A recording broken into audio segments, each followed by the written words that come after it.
Kjo që po ndodh aktualisht në lidhjen demokratike të Kosovës dhe fatkeqësisht edhe në subjekte të tjera opozitore, më tepër se sa përpjekje për ta zgjeruar bazën elektorale të këtyre subjekteve, është duket e krijon përshtypjen që është një lloj lufte e brendshme se cili grup i brendshëm po e mund tjetrin brenda kësaj strukture që e kanë në dispozicion.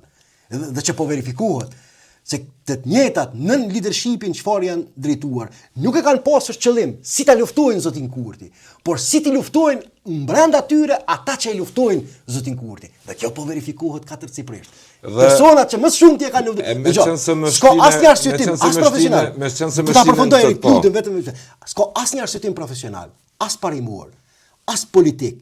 Asnjë në gjën ban sinqert, edhe zyrtar të lidhjes demokratike të Kosovës, që si mund gjen një arsyetim për këtyre sferave që e justifikon rënditjen e jetës Tatovcit, e të Albina Rashitit para Hikmet e Bajramit, me 100 gabime që mund t'i ketë Hikmet e Bajrami, si jemi njerëz që bëjmë gabime, megjithatë ajo e ka dëshmuar konsistencën e saj në këtë drejtim në ballafaqim me Zotin. Dhe cili është mesazhi këtu që e transmeton LDK-ja? Që njerëzit që deri dje ishin bashkëpunëtor të afërt Kurtit kanë më shumë rëndësi politike për lidhjen demokratike të Kosovës, jo ata që e luftuan deri në fund atë.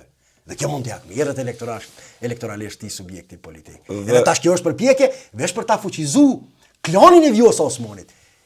Jo konsistencën dhe zgjerimin elektoral të lidhjes demokratike të Kosovës.